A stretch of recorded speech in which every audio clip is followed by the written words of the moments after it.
जो भारत का ढांचा है वो इन्होंने पूरी तरह बिगाड़ दिया।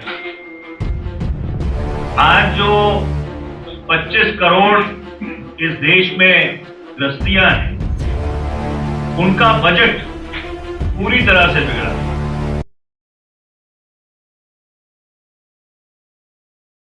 एनडीए भाजपा की सरकार ने 23 करोड़ लोगों को गरीबी रेखा के नीचे भेज दिया।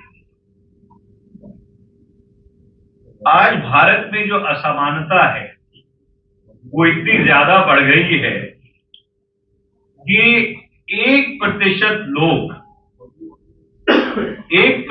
लोगों के पास 77% देश का धन है। वर्ष 2021-22 में जो वर्ष बीता है, जो इस देश में अरबपति करोड़पति थे, उनकी संख्या 102 से बढ़कर 142 हुई और जितनी उनके पास क्यूमुलेटिव धनराशि है वो 57.3 लाख करोड़ है। और जो नीचे के 50% लोग हैं, मतलब भारत की 140 करोड़ की जनसंख्या में से 70 करोड़ लोगों के पास सिर्फ 6% जो नेशनल वेल्थ है, जो देश की पूंजी है, वो सिर्फ 6%। मेरे कहने का तात्पर्य यह है कि पिछले 8 वर्ष में जो ये सूट बूट वाले, जो धन पशु हैं, जो पूंजीपति हैं, उनकी जो पर्सनल वेल्थ है वो आसमान छू रही है और जो गरीब आदमी है, जो नौकरी पेशा आदमी है, उसको अपनी जिंदगी गुजर बसर करने में तकलीफ ही नहीं हो रही और बहुत भारी विषमता हो रही। पिछले 8 वर्ष में और खासकर जो 2016 में नोटबंदी हुई, जिसकी सुनवाई आजकल उच्चतम न्यायालय में हो रही है, उसके और जीएसटी लागू करने की वजह से 2,30,000 जो लघु उद्योग हैं, जो छोटे उद्योग हैं, जो लोगों को रोजगार देते हैं, 2,30,000 लघु उद्योग बने। और जो भारत का एमएसएमई सेक्टर है, मीडियम और स्मॉल एंटरप्राइजेस हैं, उनको उनका बकाया सरकार की तरफ से और व्यवसाय की तरफ से 10.6 लाख करोड़। इन आंकड़ों का तात्पर्य यह है कि जो छोटा उद्योग है, जो मेहनतकश है, जिनके 1 करोड़ 2 करोड़ रुपए का टर्नओवर है, जो मीडियम इंडस्ट्री है, वो पिछले 10 वर्ष में बिल्कुल पूरी तरह तबाह हो गई है। और जो बड़े उद्योगपति, उनकी जो व्यक्तिगत आमदनी है, जो नेटवर्थ है, जो उनकी कंपनीज हैं, उनकी बैलेंस शीट्स और मोटी होती जा रही है। और इसीलिए कोविड के बाद, और खासकर गुजरात में तो कोविड की बहुत ज्यादा मार पड़ी है, जो इस देश में आर्थिक रिकवरी हुई है उसे की शेप्ड आर्थिक रिकवरी कहते हैं। कि जो बड़े उद्योग हैं उन्होंने तो और पैसा कमा लिया, जो छोटे उद्योग हैं वो बिल्कुल धरातल में समाप्त।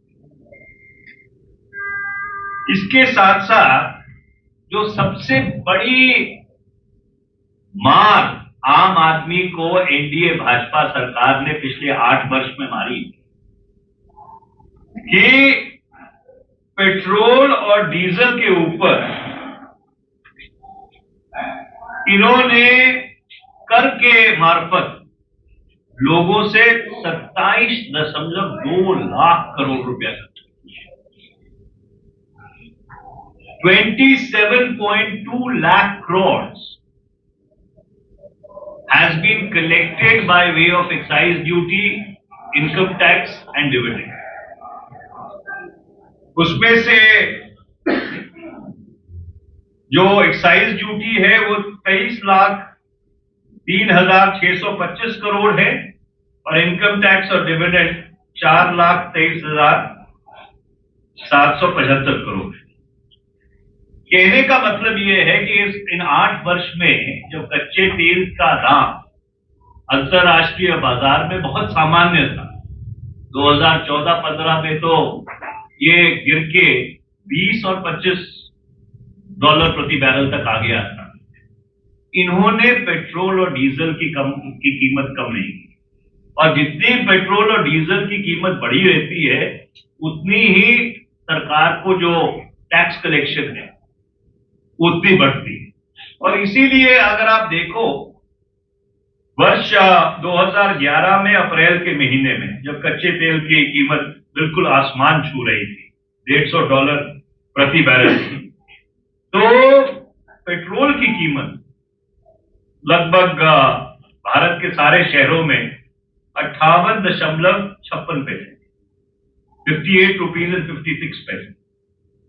जुलाई 2002 में जब ये बात करते हैं कि यूक्रेन की लड़ाई की वजह से और अंतर्राष्ट्रीय परिस्थिति की वजह से कच्चे तेल की कीमत बढ़ रही है, इसलिए हमको पेट्रोल के दाम ऊपर रखने पड़ते हैं, तो जब कच्चे तेल की कीमत 58.94 प्रति बैरल थी तो पेट्रोल 96 रुपए 72 पैसे में बिक रहा है। शायद आज ये 100 रुपए से ज्यादा बिक रहा है अहमदाबाद में। एलपीजी का सिलेंडर जो 1 मार्च 2014 जो आखिरी महीना था यूपीए सरकार का, जब अच्छे दिन की सरकार बनी, तो एक एलपीजी का सिलेंडर की कीमत 410 रुपए। आज वही गैस का सिलेंडर 1,003 रुपए बिक रहा है।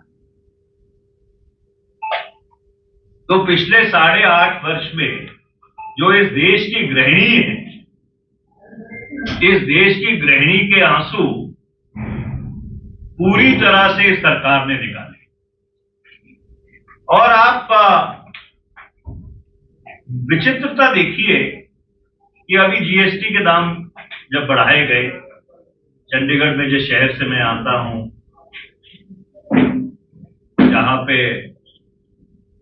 वहां पे जीएसटी काउंसिल की मीटिंग हुई। आटा, पनीर, शाही, पेंसिल, शार्पनर, मतलब किसी को नहीं छोड़ा। मतलब चम्मच, कांटा, कड़छी तक पे जीएसटी लगा दी। और सबसे अजब बात यह है कि अगर आपने एक क्रिमेशन ग्राउंड की कंस्ट्रक्शन करानी है, शमशान घाट की कंस्ट्रक्शन करानी है, तो शमशान घाट की कंस्ट्रक्शन के ऊपर भी जीएसटी लगा दी। कि एक समय था जब इस देश में डेथ ड्यूटी हुआ करती थी कि अगर कोई मरता था तो उसके जो परिजन हैं उनको टैक्स देना पड़ता था उसकी प्रॉपर्टी के ऊपर। वो कांग्रेस की सरकार ने बहुत साल पहले उसको अबॉलिश कर दिया। और ये सरकार जो अपने आप को जनता की सरकार कहती है कि हम लोगों के लिए काम करते हैं, तो शमशान घाट तक के ऊपर जीएसटी लगा। और मैं इसलिए कह रहा हूं क्योंकि पूरे देश में ये गुजरात मॉडल की बात करते हैं, में जो भारत का ढांचा है वो इन्होंने पूरी तरह बिगाड़ दिया।